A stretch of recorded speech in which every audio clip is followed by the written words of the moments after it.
بسم اللہ الرحمن الرحیم۔ شروع اللہ کے نام سے جو بڑا مہربان اور نہایت رحم والا ہے۔ آج سے کئی صدیوں پہلے صلاح الدین ایوبی رحمۃ اللہ علیہ کے دور سلطنت کے دوران مصر کے ایک گاؤں کے اندر ایک بوڑھی عورت رہتی۔ وہ بوڑھی عورت انتہائی غریب۔ اس بوڑھی عورت کو کوئی نہیں جانتا تھا کہ اس کا آگے پیچھے کون ہے، یہ کس کی بیوی ہے اور کس کی ماں ہے۔ وہ ایک گاؤں کے اندر ہجرت کر کے آئی تھی اور خود کو خانہ بدوش بتاتی تھی۔ گاؤں والوں نے اس سے کئی بار پوچھا، بوڑھی اماں آپ کا شوہر کہاں گیا؟ آپ کی اولاد نہیں ہے، آپ کا کوئی رشتہ دار نہیں ہے، آپ اکیلی اس گاؤں میں کئی برسوں سے رہ رہی ہیں اور آپ کے حالات اتنے خراب ہیں کہ آپ کئی دن فاقوں میں گزارتی ہیں۔ لیکن اس بوڑھی عورت نے کبھی کسی کو کچھ نہیں بتایا۔ وہ ہمیشہ خاموش ہو جاتی۔ وقت گزرتا رہا اور لوگوں کے دلوں میں تجسس بڑھتا جا رہا تھا۔ اسی گاؤں کے اندر ایک چھوٹے سے بچے نے اس دنیا میں ایک قدم رکھا۔ چونکہ اس دنیا میں اس بوڑھی عورت کا اور کوئی نہیں تھا، اس بوڑھی عورت نے اپنے پڑوس میں پیدا ہونے والے بچے کو اپنے بچے سے زیادہ پیار کیا اور اس کے ماں باپ سے زیادہ اس کی دیکھ بھال کرتی تھی، اس کی ہر چیز کا خیال رکھتی۔ سارے گاؤں والے اس بوڑھی عورت کے بچے کے ساتھ محبت کو دیکھ کر بہت حیران ہوتے اور کچھ لوگ کہتے اس بوڑھی عورت کا اس دنیا میں اور کوئی نہیں ہے، اس لیے اس بچے سے بہت محبت کرتی ہے۔ وقت گزرتا رہا اور وہ بچہ بڑا ہوتا رہا۔ بچہ 5 سال کا ہو چکا تھا۔ اس بوڑھی عورت کے 2 چھوٹے چھوٹے کمرے تھے جو کہ اس نے اس گاؤں میں آنے کے بعد اپنے ہی ہاتھوں سے گاؤں والوں کی مدد سے بنائے تھے۔ ان 2 کمروں میں وہ بوڑھی عورت ایک کمرے کے اندر رہتی اور ایک کمرے کو ہر وقت تالا لگا کر رکھتی۔ جب بچہ 7 سال کا ہوا تو اس نے بوڑھی اماں کو کہا، اماں جان آپ مجھے اس کمرے کے اندر کیوں نہیں جانے دیتی؟ لیکن بوڑھی عورت اس بچے کو باتوں ہی باتوں میں ٹال دیتی اور بہت دفعہ لوگوں نے اس بوڑھی عورت سے اس کمرے کے بارے میں پوچھا کہ اماں جان آپ اس کمرے کو کیوں نہیں کھولتی اور کیوں تالا لگا کر رکھتی ہیں، آخر وجہ کیا ہے؟ لیکن بوڑھی عورت نے کبھی کسی کو مطمئن نہ کیا اور کوئی جواب نہ دیا۔ لوگ حیران تھے اور وقت گزرتا رہا۔ جب وہ بچہ 12 سال کا ہوا تو اب بوڑھی عورت کا آخری وقت آ پہنچا۔ جب اس 12 سالہ بچے نے اپنی ماں سے زیادہ پیار کرنے والی عورت کو جاتے ہوئے دیکھا تو وہ رونے لگی۔ گاؤں والے اس کو دیکھ کر بڑے حیران تھے کہ اتنا بچہ تو اپنی سگی ماں سے بھی جدائی میں نہیں روتا، لیکن یہ دیکھو کتنا زیادہ رو رہا ہے۔ جب بوڑھی عورت اس بچے کو روتے ہوئے دیکھا تو اس نے کہا، بیٹا میں نے تمہاری ساری زندگی اپنے ہی ہاتھوں میں پالا ہے، تیری ہر ضرورت کا خیال رکھا ہے، تجھے اپنے بیٹے سے کم نہیں رکھا۔ آج مرتے وقت میں تم سے چھوٹی سی خواہش کرنا چاہتی ہوں۔ یہ سن کر اس 12 سالہ بچے نے کہا، اماں جان آپ بتائیں آپ کیا کہنا چاہتی ہیں؟ تو بوڑھی عورت نے کہا، بیٹا یہ جو کمرہ آپ دیکھ رہے ہیں جو ہر وقت بند رہتا ہے، اس کو تالا لگا ہوا ہے۔ اس کے بعد بوڑھی عورت ایک چابی اپنے دوپٹے سے کھولتی ہے اور کہتی ہے، بیٹا اس کو سنبھال کر رکھنا، مجھ سے وعدہ کرو کہ میرے مرنے کے بعد تم اس کو نہیں کھولو گے، تم نے اس تالے کی چابی کی مدد سے اس تالے کو کبھی ہاتھ نہیں لگانا، حتیٰ کہ گاؤں کا کوئی مرد، خواتین یا بچے اس تالے کو توڑنے یا کھولنے کی کوشش نہ کریں، اور اس کی حفاظت تم کرو گے۔ مجھ سے بھی یہ وعدہ کرو کہ ٹھیک میرے مرنے کے 40 سال بعد تم اس وقت کے اس سرزمین پر حکومت کرنے والے سلطان کے پاس جاؤ گے اور وقت کے سلطان کو کہنا کہ فلاں بوڑھی اماں نے مرتے وقت وصیت کی تھی کہ میرے مرنے کے 40 سال بعد وقت کے سلطان کو یہ چابی دینا، اور اس سلطان سے کہنا بوڑھی اماں کی خواہش تھی اس کے مرنے کے 40 سال بعد اس کمرے کا آ کر تالا کھولے اور آگے جو ہوگا وہ خود سلطان دیکھ لے گا۔ وقت گزرتا رہا۔ وہ بچہ کئی ماہ تک اپنی بوڑھی اماں سے جدائی کا غم برداشت نہ کر سکا اور آہستہ آہستہ وہ اس بوڑھی اماں کو بھلانے لگا۔ وقت گزرتا رہا اور وہ بچہ بڑا ہوتا رہا۔ 17 سال کا ہو گیا تھا۔ اب آئے دن اس کا تجسس بڑھ رہا تھا کہ آخر بوڑھی اماں نے اس کمرے میں ایسی کیا چیز چھپائی ہے کہ جس کو صرف وقت کا سلطان 40 سال بعد آ کر کھولے گا۔ وہ بڑا حیران اور پریشان ہوتا اور کئی بار تو اس نے اس کمرے کو کھولنے کی کوشش کی، لیکن پھر جب وہ اس کمرے کے قریب جاتا تو بوڑھی اماں سے کہا ہوا وعدہ یاد آتا اور پیچھے ہٹ جاتا۔ کئی دفعہ گاؤں کے سردار اور گاؤں کے کچھ لوگوں نے اسے بہت اکسایا کہ بوڑھی اماں تو چلی گئی ہے، تمہارے پاس اس کمرے کی چابی ہے، لہٰذا تم اس کمرے کا تالا کھول دو۔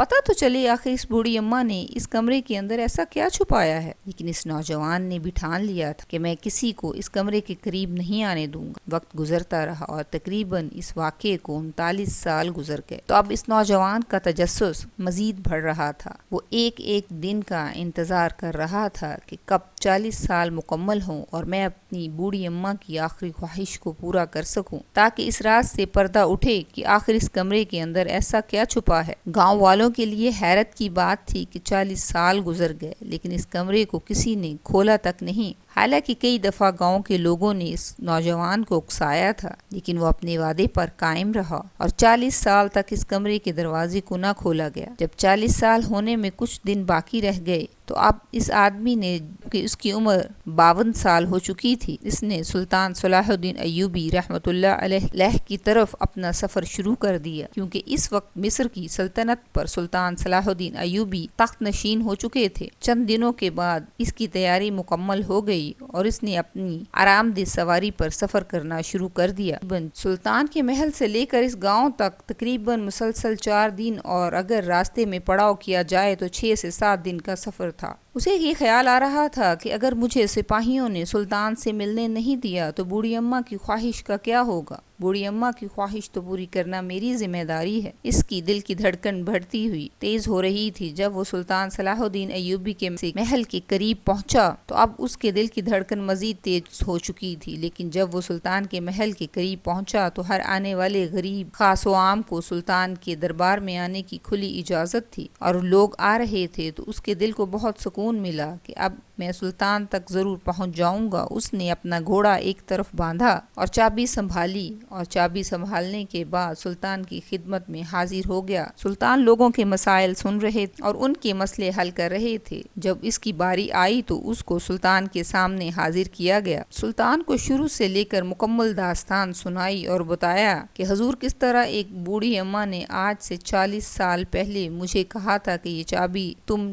ٹھیک میرے مرنے کے 40 سال بعد وقت کے سلطان کو دینا اور سلطان کو بتانا کہ بوڑھی اماں کی موت کے وقت یہ آخری خواہش تھی کہ ٹھیک 40 سال بعد اس کمرے کو کھولا جائے اور اس کمرے کو صرف وقت کا سلطان ہی کھولے گا۔ یہ سن کر سلطان صلاح الدین ایوبی کے وزیر نے کہا، سلطان کے پاس اتنا وقت نہیں کہ سلطان ہر ایرے غیرے کی عجیب و غریب خواہش کو پورا کر سکے۔ تو یہ سن کر سلطان حیران ہو گئے کہ آخر بوڑھی اماں نے اس عجیب و غریب خواہش کا ذکر کیوں کیا؟ کیا اتنے میں اس دربار کے اندر ایک نوجوان ایسا تھا جب اس نے اس عجیب و غریب خواہش کے بارے میں سنا تو وہ فوراً بول پڑا، حضور وہ اماں ہمیں کوئی دیوانی لگتی ہے۔ اتنے میں ایک سپاہی بولا، پھر حضور کوئی ہو سکتا ہے کہ اس کمرے کے اندر خزانہ ہو۔ تو یہ سن کر اس نوجوان نے کہا، جس بوڑھی عورت نے ساری زندگی غربت میں گزاری اس کے پاس خزانہ کہاں سے آئے گا؟ یہ سن کر سلطان نے کہا، چاہے اس کے اندر خزانہ ہو یا نہ ہو، اس بوڑھی عورت کی یہ خواہش ضرور پوری کی جائے گی۔ جب اس 52 سالہ آدمی نے سلطان کے منہ سے یہ الفاظ سنے تو بڑا خوش ہوا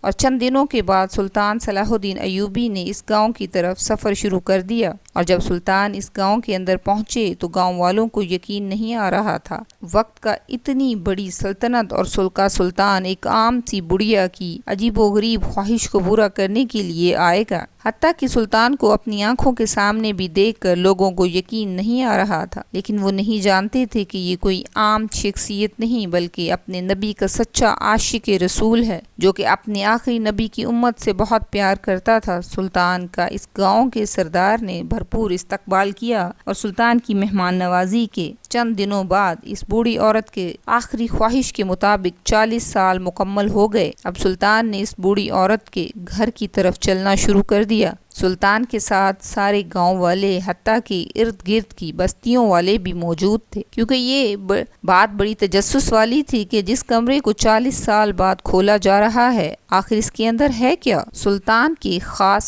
سپاہی بھی سلطان کے ساتھ تھے۔ جب سلطان اس بوڑھی عورت کے کمرے کے قریب پہنچے تو دیکھ کر سلطان بھی حیران ہو گئے، کیونکہ وہ کمرہ آج سے 40 سال پہلے بند تھا۔ دیکھو وہ کمرہ ویسے کا ویسا تھا، اس کے دروازے پر کوئی نشان نہیں تھا، کوئی خراش نہیں تھی، حتیٰ کہ نہ تو اس پر گرمی نے اثر کیا اور نہ کبھی بارش نے۔ سلطان کے دل میں یہ خیال آ رہا تھا کہ ضرور اس کے پیچھے بہت بڑا ماجرا ہے، کوئی بہت بڑا راز چھپا ہے۔ سلطان نے آسمان کی طرف نظریں دوڑائیں اور کہا، میرے کریم رب قیامت والے دن بوڑھی اماں گواہی دے گی کہ سلطان اتنا لمبا سفر کر کے ایک بوڑھی عورت کی خواہش کو پورا کرنے آیا ہے۔ اور اس کے بعد سلطان نے تالا کھولا، اور تالا کھولنے کے بعد جب اس کمرے کا دروازہ کھولا تو سلطان کی آنکھیں پھٹی کی پھٹی رہ گئیں۔ سلطان نے اس کمرے کے اندر دیکھا، کمرہ بالکل خالی تھا۔ یہ دیکھ کر سارے گاؤں والے اس بوڑھی عورت کو گالیاں دینے لگے کہ ہمیں تو پہلے ہی پتا تھا کہ وہ عورت دیوانی تھی، لیکن جب سلطان کے چہرے پر غصہ دیکھا تو سارے گاؤں والے خاموش ہو گئے۔ سلطان کمرے کے اندر داخل ہوئے اور کمرے کے ارد گرد دیکھنے لگے، لیکن اس کمرے کے اندر نہ تو کوئی الماری تھی اور نہ ہی ایسی کوئی چیز جس میں کچھ رکھا جا سکے۔ لیکن سلطان جانتے تھے کہ بوڑھی اماں اتنی بڑی خواہش کر گئی ہے تو اس کے پیچھے ضرور وجہ ہوگی۔ سلطان اپنے ہاتھوں سے اس کمرے کی دیواروں پر ہاتھ مارنے لگے۔ ہاتھ مارتے مارتے سلطان کو ایسا لگا کہ جس طرح سلطان کی دھڑکن بڑھ گئی۔ سلطان نے اپنے سپاہیوں کو حکم دیا کہ کلہاڑا لے کر آؤ۔ سپاہی کلہاڑا لے کر آئے تو سلطان نے حکم دیا کہ اس جگہ سے دیوار کو کاٹا جائے۔ کاٹنا شروع کیا تو بہت سارے گاؤں والے حیران تھے کہ سلطان اس دیوار کو کیوں کاٹنا چاہتا ہے۔ جب تھوڑی سی دیوار کاٹی گئی تو اس دیوار کے اندر سے ایک لکڑی کا بنا ہوا ایک دروازہ کھل گیا، اور وہ دروازہ بالکل نیچے کی طرف کھل رہا تھا۔ یہ دیکھ کر سارے گاؤں والے حیران رہ گئے۔ اس کے بعد سلطان نے حکم دیا کہ شمع جلا کر لاؤ۔ جب شمع جلا کر لائی گئی تو اس دروازے کے نیچے سلطان نیچے کھودی گئی سرنگ کے اندر داخل ہو گئے۔ سلطان کے ساتھ چند بہادر سپاہی بھی موجود تھے۔ تھوڑی دیر کے بعد سلطان کے سپاہیوں نے اس کمرے کے اندر سامان نکالنا شروع کر دیا، حتیٰ کہ آدھا دن گزر گیا۔ اس کمرے کے اندر سامان ختم نہ ہوا۔ سامان کیا تھا کہ یہ دیکھ کر سارے گاؤں والے حیران رہ گئے۔ اس کمرے کے نیچے کھودی گئی سرنگ کے اندر تقریباً 50 سے زیادہ سونے کے صندوق، قیمتی ہتھیار اور سلطان کے لیے بہت ہی قیمتی نقشے، جن کے ذریعے سلطان نے بعد میں بڑی بڑی سلطنتوں کو فتح کیا تھا، اور بہت ساری سرنگوں کے راز جن کے اندر سلطان صلاح الدین ایوبی رحمۃ اللہ علیہ کے خلاف بارود بھرے گئے تھے، وہ سارے راز موجود تھے۔ لیکن اب سارا سامان باہر نکال کر لایا گیا۔ تو جب سلطان نے صندوق کھولے تو ان کے اندر سونا بھرا ہوا تھا۔ یہ دیکھ کر سارے گاؤں والے حیران رہ گئے کہ جس بوڑھی عورت نے ساری زندگی غربت میں گزاری، آخر وہ بوڑھی عورت اتنا سارا سامان کہاں سے لائی، اس کے پاس اتنا سارا سونا کہاں سے آیا، اور سب حیران تھے۔ اس نے اس وقت کے سلطان کو یہ سب کچھ کیوں نہ دیا، اور وہ کیسے جانتی تھی کہ وقت کا سلطان صلاح الدین ایوبی ہوگا۔ یہ دیکھ کر سلطان حیرت کے مارے سوچ رہے تھے۔ اتنے میں سلطان کی نظر ایک ایسے صندوق پر پڑی جو کہ باقی صندوقوں سے تھوڑا مختلف تھا۔ جب اس صندوق کو کھولا گیا تو اس کے اندر ایک کتاب پڑی تھی۔ اس کتاب کو کھول کر سلطان نے پڑھا تو سلطان کے پاؤں تلے سے زمین نکل گئی، کیونکہ اس میں لکھا تھا وہ بوڑھی عورت کوئی عام عورت نہیں تھی، بلکہ وہ اپنے وقت کے بادشاہ کی بیٹی تھی۔ یہ سن کر سلطان حیران ہو گئے۔ پھر اس نے آگے مزید لکھا تھا، حضور میں جانتی ہوں کہ آج سے تقریباً 40 سال بعد اس سلطنت پر ایسے حکمران کی حکمرانی ہوگی جو اپنی رعایا کا در سمجھتا ہوگا، جو اپنے مسلمانوں کا قبلہ اول بیت المقدس کو فتح کرے گا، اور اس سلطان کے نصیب میں بہت ساری فتوحات لکھی ہوں گی، اور میں یہ بھی جانتی ہوں کہ اس وقت سلطان کو ان سب چیزوں کی بہت ضرورت ہوگی۔ میں فلاں بادشاہ کی بیٹی ہوں اور میرے بابا بہت ہی ظالم اور سنگ دل تھا، اور یہ سارا سامان ایک دفعہ اپنے بابا کے ساتھ جا رہی تھی کہ میرے بابا کے سپاہیوں نے اس وقت کے سلطان سے بہت کچھ چھینا تھا۔ جب میں نے اپنے بابا کو مسلمان سپاہیوں کو اس طرح قتل کرتے ہوئے اور سامان چھینتے ہوئے دیکھا تو مجھے بہت غصہ آیا۔ میرے بابا کے کچھ سپاہی میرے وفادار تھے، میں نے ان کی مدد سے اپنا محل چھوڑ دیا، اور اللہ تعالیٰ نے مجھے ہدایت کا راستہ دکھایا۔ حضور، میں نے اسلام کی خاطر اپنی ساری زندگی وقف کر دی، اور ساری زندگی میں نے کبھی کسی پر یہ راز عیاں نہیں ہونے دیا کہ میں کوئی عام عورت نہیں، بلکہ میں ایک بادشاہ کی شہزادی ہوں۔ اپنی زندگی میں کبھی کسی نامحرم مرد کی طرف دیکھا نہیں۔ میں نے اپنے اسلام کی خاطر اپنی ساری خوشیاں قربان کر دی۔ یہ سن کر سلطان نے قسم کھائی تھی کہ